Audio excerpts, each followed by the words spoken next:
ఈరోజు ప్రకాశం జిల్లా పొదిల్లో రైతులు వాళ్ళ బాధలు ఎలా ఉన్నాయి, ఏంది పరిస్థితి, పొగాకు రైతుకి, మిరగాయల రైతులకి, వరి పంట ఇవి గిట్టుబాటు ధర లేక ఈరోజు మన మాజీ ముఖ్యమంత్రి వర్యులు వైఎస్ జగన్మోహన్ రెడ్డి గారు ఈరోజు పొదిలి కార్యక్రమానికి వస్తున్నారు. మనం రైతులు అడిగి తెలుసుకుందాం వాళ్ళ బాధ. పొగాకు రైతుల పరిస్థితి ఏంటండి? మేము పొన్నలూరు మండలం జడ్పీటీసీని, మేము రైతు కుటుంబం నుంచి వచ్చిన వాళ్ళమే. గత 3 సంవత్సరాలు 5 సంవత్సరాలు నేను చూశారు. జగన్మోహన్ రెడ్డి పరిపాలనలో ప్రతి రైతు ఏ పంటకైనా సరే, మిర్చి కానీ కందులు కానీ అన్ని పంటలకి గిట్టుబాటు ధర ఉంది. పొగాకు 38,000 పోయింది జగన్మోహన్ రెడ్డి గారి గవర్నమెంట్లో. ఈరోజు పరిస్థితి ఏంటంటే పొగాకు రైతులు దిగజారిపోయి పూర్తిగా అప్పులు పాలయ్యి అంతా కూడా ఆత్మహత్యలు చేసుకునే పరిస్థితికి వచ్చింది. కూలీలకు కూడా డబ్బులు ఇచ్చే పరిస్థితి అయితే లేదు. ఈ కూటమి ప్రభుత్వం మోసం చేసి జనాలు మోసపోయారు అంతే. జనాలు జగన్మోహన్ రెడ్డి మంచి చేశాడు, వాళ్ళ మాయ మాటలు నమ్మి కూటమి ప్రభుత్వానికి ఓట్లు వేశారు. వాళ్ళు ఒక పెన్షన్ తప్పితే ప్రతి పథకాన్ని మోసం చేసి ఈరోజు వాళ్ళు ఏదో సామెత చెప్పినట్టు పాలు ఇచ్చే బర్రెని వదులుకొని దున్నపోతుంది తెచ్చుకున్నారు, పాలు దున్నపోతున్నారు అనే పరిస్థితిలో రాష్ట్ర ప్రజానీకం అల్లాడిపోతుంది. ఈరోజు 1 సంవత్సర కాలంలో భారతదేశంలో ఏ రాష్ట్ర ప్రభుత్వానికి సంవత్సర కాలంలో రానటువంటి వ్యతిరేకత ఆంధ్రప్రదేశ్ కూటమి ప్రభుత్వానికి వచ్చింది. మరలా కూడా తిరిగి జగన్మోహన్ రెడ్డి గారిని ప్రజలందరూ కావాలని రైతులు కానీ, బడుగు బలహీన వర్గాలు కానీ, ప్రతి మైనారిటీ పేదలు కానీ అందరూ కూడా కోరుకుంటా ఉన్నారు. అది త్వరలోనే జరిగిద్ది.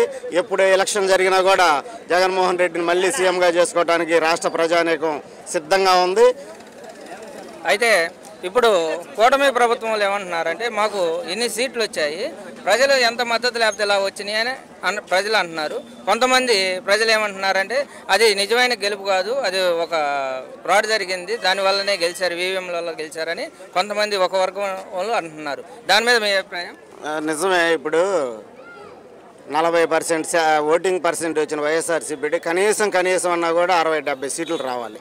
11 సీట్లకు ఎందుకు పడిపోయింది? ఇదంతా ఒక ఈవీఎంల మాయ, అంత మించి ఏం లేదు. ఈవీఎంల మాయతోటే గెలిచారు కాబట్టి జగన్కి ఆదరణ తగ్గల. జనాలు అయితే వేసారు, అదంతా మాయ చేసి ఈవీఎంలు ఈ కూటమి ప్రభుత్వం అంతా మాయ చేసి గెలిచింది తప్పితే ఏమి లేదు. జనాలంతా జగన్మోహన్ రెడ్డి గారి తరఫున ఉన్నారు. ఈసారి ఈవీఎంలు కాదు, ఏ ఈవీఎం కూడా జగన్మోహన్ రెడ్డిని ఏమి చేయలేదు. ఖచ్చితంగా జగన్మోహన్ రెడ్డి గారు 2029 కానివ్వండి, 2028 ఏ టైంలో ఎలక్షన్లు వచ్చినా కూడా సీఎం చేసుకోవడానికి జనాలు సిద్ధంగా. ఇప్పుడు పొగాకు రైతులు, మిర్చి రైతుల పరిస్థితి ఎలా ఉంది? వాళ్ళు ఏమంటున్నారంటే, ఈ సంవత్సరం పరిస్థితి బాగాలేక రాలేదు, కానీ ఖచ్చితంగా రేటు ఉంటుంది అని అంటున్నారు. ఇవి గత 4 సంవత్సరాలు రైతు భరోసా కానీ ఇంకా 4 సంవత్సరాల్లోనైనా ఇస్తారంటవా? మీ ఆలోచన ప్రకారం ఎవరైనా ఎవరు ఏ పథకం వాళ్ళు చెప్పిన పథకం ఎవరు? ఇప్పుడు వాళ్ళు చూసిన చంద్రబాబు నాయుడు అంటున్నాడు, అంతకుముందు చెప్పాను, ఇప్పుడు చూస్తే భయం వేస్తుంది అన్నాడు. చెప్పేటప్పుడు తెలుస్తుంది, తెలియకుండా ఉంది, ఎంత తప్పులు ఉన్నాయి, ఇవన్నీ ఉన్నాయి. అదంతా ఏదో ఓట్ల కోసం మోసం చేశారు. ఇచ్చే పరిస్థితి అయితే లేదు రాష్ట్ర ప్రభుత్వంలో. ఇప్పుడు ఇచ్చే పరిస్థితి లేదు. జనాలకు అందరికి అర్థమైపోయింది. భవిష్యత్తు అంతా మా వైఎస్ఆర్ పార్టీదే, జగన్మోహన్ రెడ్డి మళ్ళీ సీఎం కాబోతున్నాడు, పేద ప్రజల కష్టాలు తీర్చడానికి సిద్ధంగా ఉన్నాడు.